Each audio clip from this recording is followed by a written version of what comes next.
warahmatullahi wabarakatuh. Waalaikumsalam warahmatullahi wabarakatuh. Selamat siang, salam sejahtera untuk kita semua. Baik, pertama-tama marilah kita panjatkan doa sebagai puji dan syukur atas kehadiran Tuhan Yang Maha Esa, memberikan kesempatan pada kita berkumpul di sini pada dalam keadaan sehat dan kesempatan yang baik ini. Baik, saya atas nama pimpinan perusahaan dan seluruh staf mengucapkan selamat datang dan terima kasih kepada adik-adik mahasiswa. Saya kami merasa senang atas kunjungan ini sebagai bentuk silaturahmi, berbagi pengalaman tentang menambah wawasan dan pengetahuan bersama. Kami berharap dengan kegiatan ini bisa bermanfaat yang sebesar-besarnya kepada adik-adik mahasiswa dalam memahami dunia kerja, organisasi, serta ilmu pengetahuan yang ada di bangku perkuliahan. Baik, kemudian semoga kegiatan ini bisa memberikan manfaat kita bersama dan hubungan yang baik di masa depan. Kemudian untuk perkenalan singkat, saya sendiri bernama Surya Imawan sebagai koordinator Bermutu di perusahaan ini. Saya sudah kontak sama Kak Rahma ya beberapa hari terakhir. Kemudian di sebelah kanan saya ada Bapak Bayu Maulana selaku deputi teknis di PT Cediku. Beliau yang bertanggung jawab atas UPL untuk pengelolaan limbah. Kemudian di sebelah kiri saya ada Bapak Ari. Beliau di K3 di perusahaan kami. Seperti itu. Nah, kemudian untuk kegiatan mungkin nanti terpusat di sini atau di mana wawancaranya di situ ya. Kalau boleh limbahnya langsung. Boleh nanti sebelum kegiatan ke TPS kita dengarkan penyampaian dari Pak Ari dulu untuk sertifikasinya di perusahaan kami. Silakan Pak.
Risiko diagnostika utama.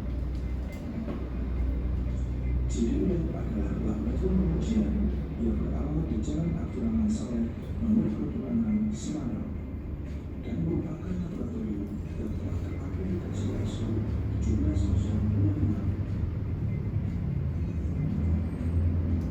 Ketiga laboratorium safety. Laboratorium analisa terdiri dari laboratorium psikologi kimia dan laboratorium mikrobiologi. Selama di laboratorium, perhatikan rambu-rambu dan tanda-tanda yang ada di laboratorium. Area laboratorium adalah area wajib APD. Anda diwajibkan menggunakan APD sebelum masuk di laboratorium. Di antaranya, menggunakan jas laboratorium,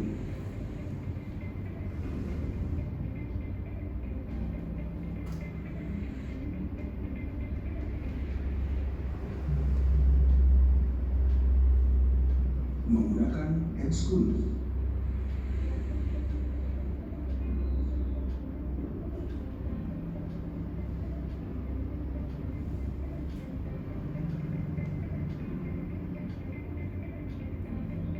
menggunakan masker,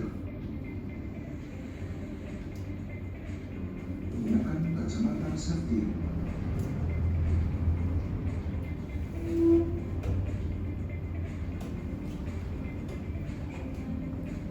dan menggunakan sepatu laboratorium.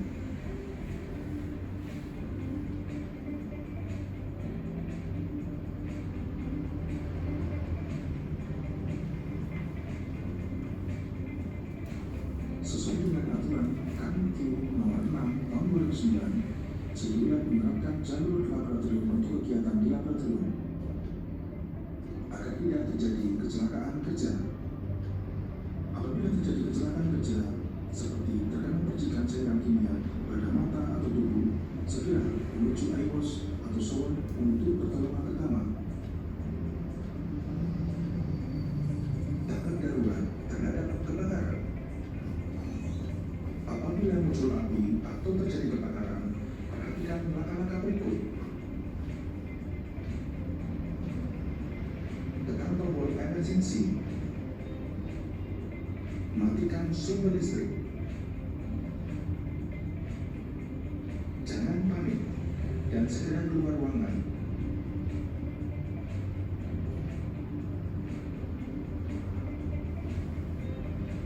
Lakukan evakuasi dengan mengikuti rambu-rambu jalur dan tenda evakuasi yang ada.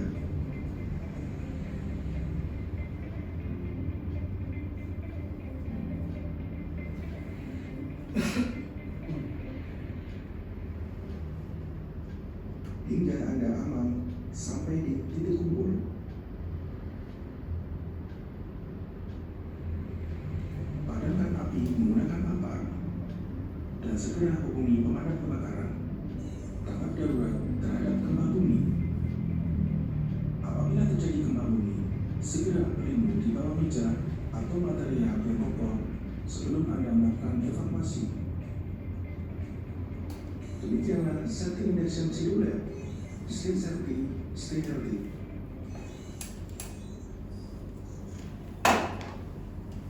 Baik, ini dari untuk safety induction yang kami berikan, yaitu tujuannya untuk memberikan arahan keselamatan di perusahaan supaya nantinya ketika terjadi keadaan darurat kita juga sudah ada gambaran seperti itu, kita harus ngapain, dan kita juga sudah menyediakan fasilitas beberapa K3 yang ada di perusahaan. Salah satu seperti tadi ada kemudian fire alarm jika terjadi keadaan jaya di perusahaan. Mungkin cukup dari K3, saya kembalikan ke Pak Setia. Terima kasih Pak Arif. Sudah dipahami ya, kalau untuk K3 jalur evakuasi bisa diperhatikan kalau terjadi keadaan darurat. Baik, untuk kegiatan berikutnya, tapi sebelum itu dari Bapak Bayi Maulana, apakah ada yang disampaikan? Kalau silakan. Terima kasih Mas Surya untuk arahannya. Pertama-tama selamat datang untuk adik-adik semua di kantor kami. Semoga nanti acaranya bisa berjalan dengan baik.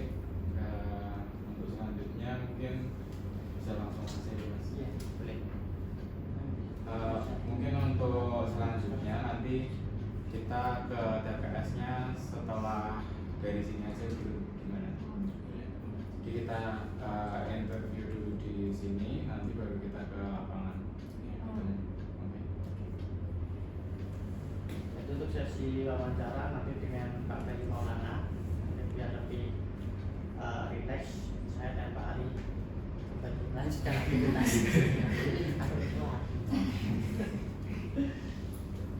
Silakan dilanjutkan. Ada yang mahasiswa. Ya, terima kasih Pak. Ya. Ini semester berapa aja? Semester 4. Semester apa? Teknik semua. Iya. Mata kuliah apa? B3? Iya. Oh, iya. Oke. Mau dimulai dari Mungkin untuk semuanya boleh nggak kami tahu untuk gimana sih awal berdirinya dari video ini? Kalau awal berdirinya itu dulu kita jadi satu divisi dengan Citoklinik. Tahun 2000 kita berdiri, kemudian 2016 kita udah bisa divisi dengan Citoklinik, terus pindah ke Manyaran.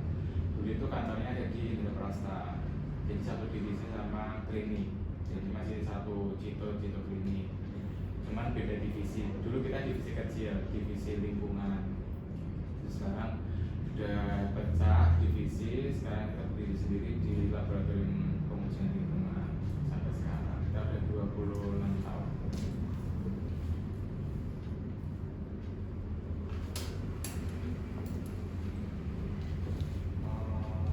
Untuk selanjutnya kalau boleh tahu limbah apa aja yang diolah di sini?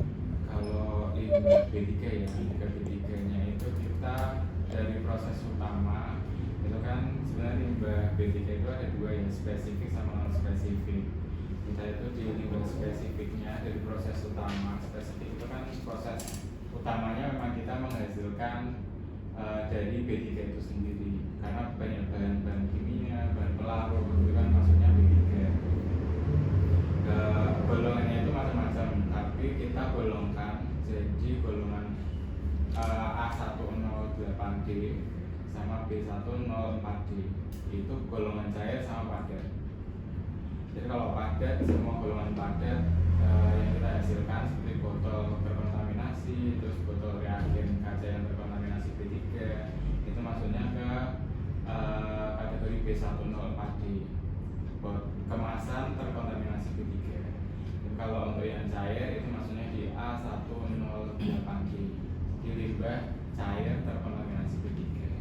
Tapi kalau untuk A108D itu masih ada panjang lagi, jenisnya tuh masih banyak. Sebenarnya kita golongkan di lab itu masing-masing sesuai dengan kategorinya masing-masing. Ada AA, AB, BA itu macam-macam jenisnya. Jadi tergantung dari sifatnya masing-masing. Gitu. Kalau untuk AA ya, aku tak sambil nyantai ya, soalnya aku juga nggak hafal. AA, golongan AA itu pelarut organik dan mudah terbakar. Contohnya golongan alkohol, aseton, jadi yang mudah-mudah menguap, volatil itu masuk ke AA. Kemudian senyawa alifatis itu termasuk ke AA. Kemudian kita ada AB. AB itu pelarut organik, dia mengandung halogen. Kalau AB, contohnya ada yang pernah pakai kloroform di lab. Nah, enggak. Dan kalau kloroform itu untuk deterjen, uji deterjen pernah. Nah, kalau uji kloroform itu dia kan mudah menguap, jadi bentuknya itu kayak busa kecil. Itu kalau orang yang tahu dan dipakai untuk kejahatan itu bisa untuk obat bius. Itu pakainya kloroform. Itu kita ada untuk pengujian deterjen. Nah, itu kita buangnya ke golongan AB. Itu nyerangnya ke indera penciuman? Penciuman.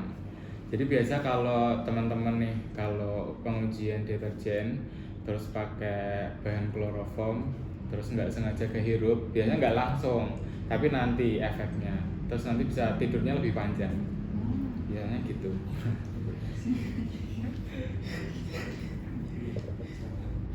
Itu masih golongan AA ya, AB tadi. Terus kita ada golongan B. BA itu cyanida anorganik sama cyanida organik kita ada golongannya. Terus CA itu fluorida dan fosfor. Banyak nanti mungkin tak kasih aja ya kalau itu nanti bisa dibaca sendiri. Itu sih kalau golongan limbahnya kita. Terus ada lampu TL juga ada, baterai kita juga ngumpulin sendiri. Itu. Terus ya katrit itu kan juga masuk B3.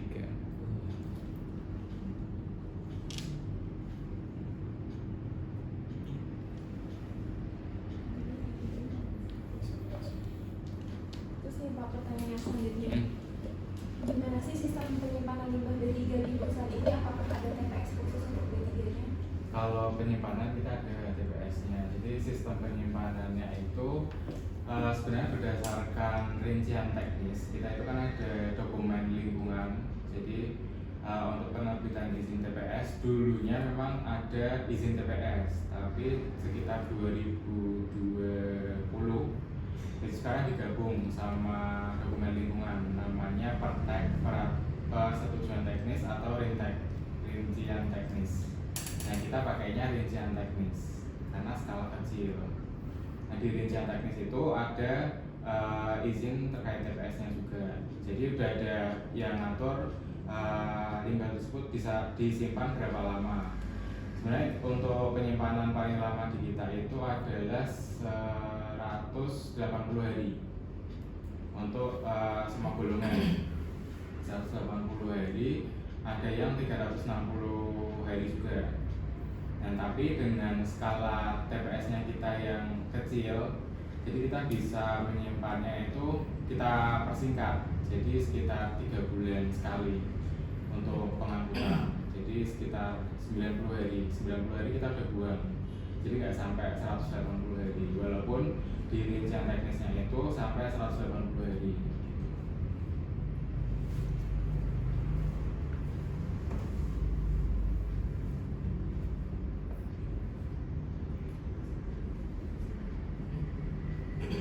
Setelah di penyimpanan itu dilanjut ke pihak ketiga atau gimana?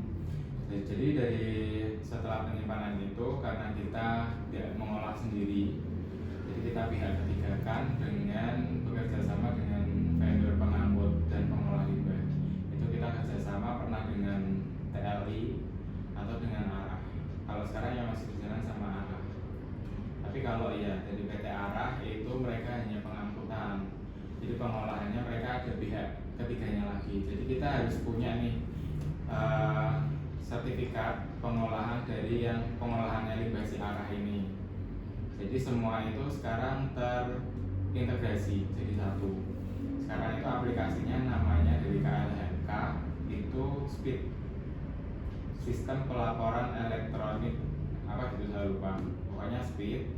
Ada juga masuk ke Simple, Sistem Pelaporan dari KLH. Jadi di Simple itu ada SPID-nya juga. Di Simple itu ada limbah B3, kemudian pencemaran udara, pencemaran air. Nah, kita masuknya di lewat Simple atau SPID bisa. Nah, dari SPID itu ada perizinan-perizinan yang harus kita koneksikan dengan pengangkut pihak B3 yang kita pihak ketigakan seperti ARAH. Itu kita harus koneksi MOU, kita harus kerjasama karena sesuai dengan persyaratan dari KAN karena kita akreditasi, itu kita harus kerjasama MOU. Jadi semua harus terdokumentasi. Terus untuk masalah penginputan juga semua sudah tersistem di SPID semua. Jadi pelaporannya dari SPID, kemudian kita nanti ngangkut ke pihak ketiga, nanti pihak ketiga dilanjutkan, itu semua ada buktinya masing-masing sampai keluar manifestnya nanti.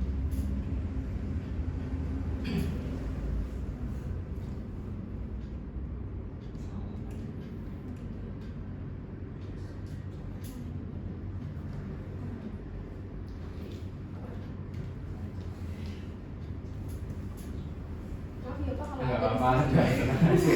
Dulu juga kan. Santai aja, santai.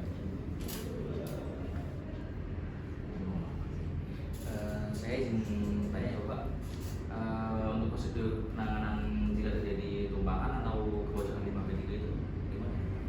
Kalau prosedur tumpahan di lab dulu ya ini di lab itu biasanya kita pakai apa ya, spill kit. Jadi kita pakai spill kit, ada spill kit di atas. Kalau misalkan dia cair itu kita tuang dengan spill kit dulu supaya nggak melebar. Jadi bentuknya itu kayak pasir ya, sebenarnya kayak pasir, cuma dia nggak pasir ya. Itu kayak bahan yang mudah menyerap bahan kimianya itu supaya nggak melebar. Kita tuang dulu, kalau udah nyerap semua baru kita bersihkan, baru kita buang ke B3-nya. Kemudian kalau untuk tumpahan di TPS, sebenarnya itu TPS itu mempunyai struktur atau desain sendiri ya, supaya dia tuh kalau misalkan ada tumpahan nggak langsung tumpah ke lingkungan. Jadi ada saluran khusus kalau memang dia itu ada tumpahan, jadi nggak langsung kena ke lingkungan. Cuma langsung. Iya. Terkait SOP ya Pak, di perusahaan ini tuh pengelolaan terkait pengelolaan B3 itu apakah wajib diikuti seluruh staff di perusahaan? Kalau B3 wajib, karena kan kita di lab ya Mas. Iya. Jadi di lab tuh kita harus paham mana yang B3, mana yang enggak. Jadi apalagi kalau analis tuh harus paham B3 gitu. Terus kalau teman-teman di admin kayak penyimpanan baterai itu mereka biasanya kasih ke satu divisi. Jadi divisi itu nanti yang akan menampung limbah baterai itu sendiri, baru nanti dikasihkan ke TPS gitu. Jadi semua wajib kalau kita lihat, wajib tahu gitu.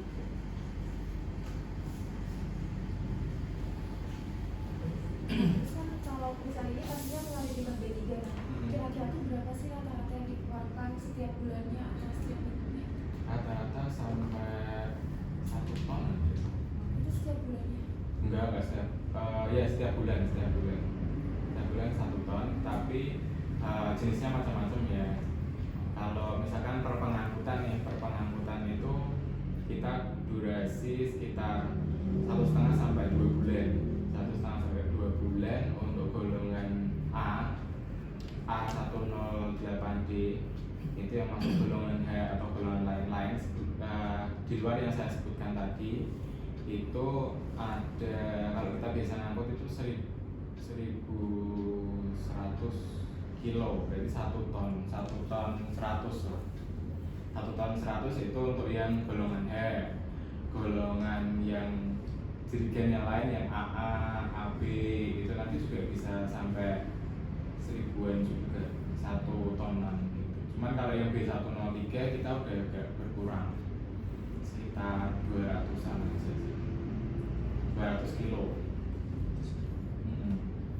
Karena kalau yang B104 atau kemasan terkontaminasi B3 itu kita ada proses minimisasi limbah. Jadi proses minimisasi limbah itu dimulai dari awal di depan. Jadi kalau kita bicara tentang minimisasi limbah itu nggak bisa kita cut off di belakang, tapi harus dari depannya. Karena kita prosesnya adalah pengujian, kita sampling, berarti kita harus maju dulu ke depan. Sampling, proses samplingnya berarti kita harus kurangin volumenya, volume sampling disesuaikan dengan pengujian. Apakah dari pengujian misalkan butuhnya 1000, dinego nih bisa nggak dikurangin 500 supaya limbahnya ini nggak terlalu banyak gitu. Oh ternyata bisa pakai rumus P1M1 itulah ya, itu bisa, berarti kita lakukan minimisasi limbahnya. Itu untuk yang cair. Kalau untuk yang padat sekarang kita itu baru menggunakan kembali atau recycle botol-botol yang kita gunakan untuk sampling. Sebelumnya botol yang kita gunakan untuk sampling itu kan juga terkontaminasi B3, walaupun sedikit, cuman 1 tetes, 2 tetes, tapi itu tetap masuknya terkontaminasi B3. Tapi sekarang kita udah coba gunakan kembali dengan cara pencucian itu, terus kita gunakan sampling kembali, itu masih bisa. Jadi mengurangi limbah limbah padatnya kita berdua. Untuk Untuk di lab TDU ini apa pernah ada insiden apa gitu Pak? Tentang insiden B3 ada ya, ada, cuman kita langsung karena teman-teman kan paham ya, udah paham tumpahan itu pakai spill kit ya, jadi langsung terorganisir dengan baik. Lalu izin dan dokumen regulasi apa yang digunakan di TDU lab ini Pak? Untuk B3 Iya. kalau B3 sebenarnya dari awal ya mas itu ke PP 22 tahun 2021. Kalau di PP 22 itu kan macam-macam lampirannya, nanti dibaca aja di lampiran berapa aku juga lupa, pokoknya itu ada TCLP sama total konsentrat. Nah itu dia di B3. Jadi proses untuk mengetahui golongan itu mudah terbakar, terus korosi, itu ada di PP 22 tahun 2021.